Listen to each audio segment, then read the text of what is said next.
Chiapas state has one of the largest indigenous populations in Mexico, giving it quite a different feel from other parts of the country. The state is located in the furthest southern corner of Mexico, close to the border with Guatemala. In fact, in the colonial days before 1824, Guatemala and Chiapas were one country. It's an amazing region to visit for its Mayan history, its charming colonial towns, and for going on jungle adventures. This is actually my second visit to Chiapas, and this time I decided to start my trip in the town of Palenque, which is located within the tropical lowlands in the north. Palenque, it's famous for one thing, which is the ruins of Palenque, one of the biggest Mayan ruins. Also, I think it's one of the coolest you can see in Mexico. Honestly, it's amazingly well sited. Like it's very scenic, and it's still kind of overgrown and a bit mysterious, which you don't get so much at Chichen Itza. But there's a lot more to see here, and I think people make the mistake sometimes of only stopping here for one night or 2 nights, only for the ruins, and then heading onwards to somewhere else. But actually, if you stay here a little bit longer, you can experience incredible waterfalls and some other more hidden Mayan ruins. The ruins of Palenque are for sure the one thing you need to check out when you're here.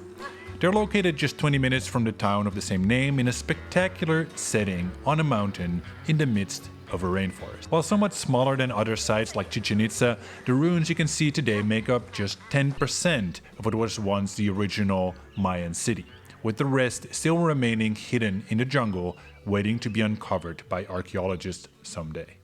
But as impressive as Palenque is, it also kind of overshadows several other fascinating Mayan ruins that are hidden deeper into the jungles, one of which I was particularly excited to visit.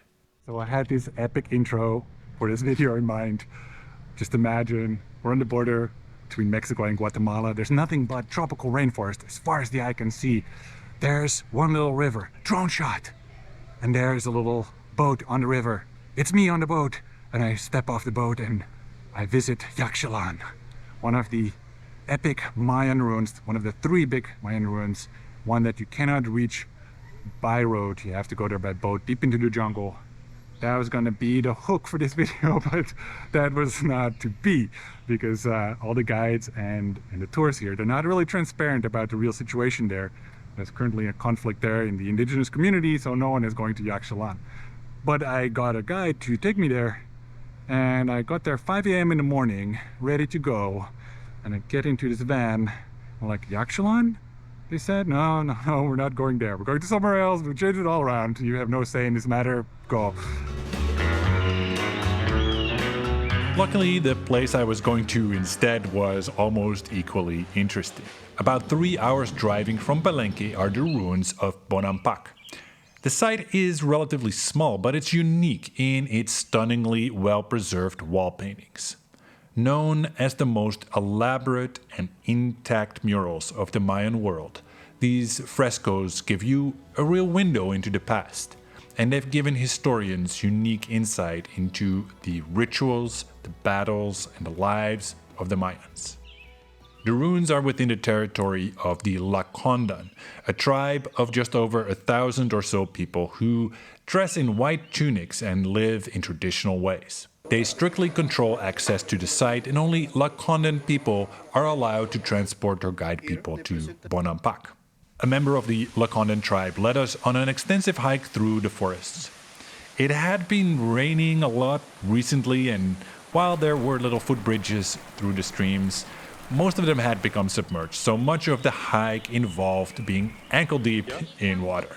It was worth the slog, as our guide actually explained lots of interesting things about the creatures, plants, and indigenous remedies from the forest. The jungle here is filled with twisty vines, and some of the trees are truly enormous. I was especially intrigued with this huge strangler fig, a type of tree that wraps itself around another tree, basically giving it a hug of death and sapping it of life before leaving only a hollow trunk. After a long day in the jungle, it was back to Palenque town, which By the way, it's not a hugely historical town. There aren't many colorful colonial buildings or anything, but it nevertheless makes for a great base in Chiapas. So when you get here, you have kind of a choice to make between two different places to stay. You can stay kind of further into the jungle, closer to the ruins, kind of a 20-minute ride in there. That's cool for a jungle experience, essentially. You'll probably be staying in a resort there, and you'll probably only have like a few food options, like one restaurant on your resort that you can eat. It's a bit more isolated, but I did it the last time and it was really cool. You can wake up to the sounds of the tropical birds, and you can hear howler monkeys in the distance. That's pretty awesome. You can also stay here in the town itself, which gives you more options for food and everything, more options for accommodation, and it's more easy to get transportation to the different sites. If you're doing them independently without a tour, then you can catch a collectivo from the main town. I can honestly say that the waterfalls around Palenque are thrilling and truly top tier. I guess not since I've traveled around southern Laos have I seen so many scenic waterfalls, and there are several that are especially worth recommending. Miso Ha is a waterfall that you can actually get behind. How amazing is that? The 35-meter tall Miso Ha is rather spectacular in itself, but even better is that you can actually walk behind it in true Indiana Jones fashion. Oh, it's like a car wash. What if on a car? The waterfalls of Agua Azul are a lot more horizontal and wide, covering a large area with many levels and pools where you can swim. It's a more commercialized waterfall with just a few too many restaurants and souvenir stalls, but it's an undeniably stunning sight. If you can't find a good swimming spot right away, just keep walking up, as there are many more swimming areas near the top. But the truly mind-blowing waterfall is the Roberto Barrios waterfall. Like Agua Azul, it's an extensive set of waterfalls and pools. But since it is mostly of the typical tourist circuit in Palenque, there are so much fewer people there. These waterfalls are an absolute dream, and I was so happy to spend some time here. The shimmering light, the clear blue waters, the friendly people from the nearby community, they all make this place just pure magic. After several days of jungles and waterfalls, it was time for me to head onwards to the southern highlands of Chiapas. I have made it to the lovely mountain town of San Cristobal, and for many people this is actually the first place they visit in Chiapas. And I find San Cristobal a difficult place to describe, because on the one hand, this is actually one of the poorest areas of Mexico, and so sometimes on the streets you will see people who are definitely less fortunate. On the other hand, this place has an enormous amount of charm and soul. There are all these art cafes, there's live music at night, there's even kind of a boutique vibe going on. There are specialty coffee places, different international cuisines that you may not expect here because the aesthetic is very much of a remote mountain town. In more recent years, many Americans and Canadians have also decided to move here and work remotely, so that's been added to the mix as well. So San Cristobal is an odd combination of things. This magical town truly seems to be a melting pot, with members of dozens of indigenous cultures living here and at least 14 local languages being spoken, something that you will notice especially at the local markets. In addition to this, many immigrants from all over the world settle here, many of them attracted to the alternative scene. San Cris, as some locals like to call it, has a large number of artists and musicians, which gives it a real vibe. That it's such a multicultural and international place may explain a lot of its charm.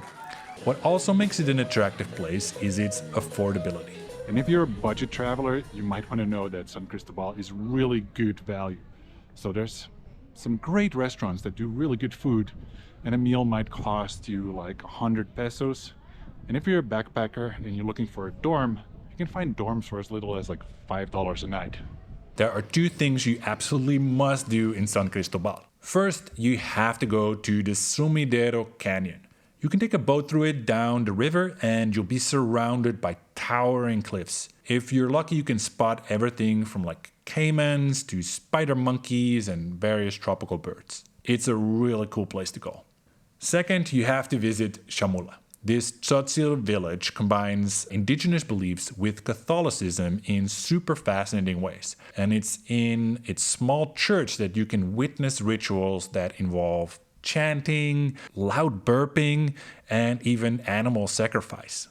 Strangers are welcome to watch, but you are strictly not allowed to photograph inside.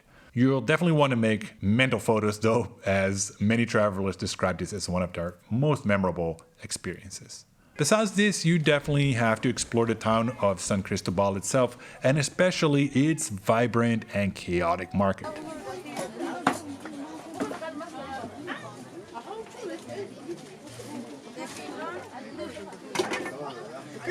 A good souvenir you can buy here is amber jewelry, as amber is locally mined in the mountains north of town. It takes one miner a whole week to just dig up 250 grams of this prized fossilized tree resin. You can see a lot of amber necklaces and bracelets for sale at local markets, or you can visit the Amber Museum, where you can see many interesting specimens that have insects inside of them. So today I've decided to rent a scooter, which isn't that cheap in San Cristobal, but after using mainly colectivos and buses for like a month now, I'm really craving a bit more freedom to go wherever I want to. So I'm going to drive around the villages here and go to several nature parks.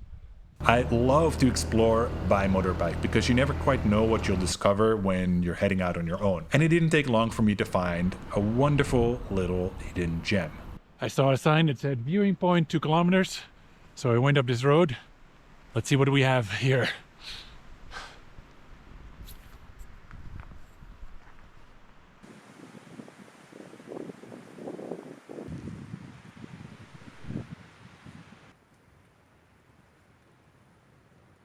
What a wonderful little fantasy forest. Everything is like covered in moss and ferns. And I'm not a botanist, but I guess these are bromeliads that attach themselves to the trees and collect water inside. It's a beautiful forest, so many details. Dotted around San Cristobal are also several nature parks and caves that you can visit. The coolest of these is definitely the Arcotete cave, which features an incredible cave system with a large limestone archway. You can see it at the river level below, or you can take a different path that goes through some quite narrow openings to what felt like a balcony just under the cave ceiling. All right, that's it for Chiapas. I've got to head on. I've been to many other places in Mexico, so be sure to check out my videos on those. And maybe, just maybe, you want to subscribe. But that's up to you. All right, ciao, ciao.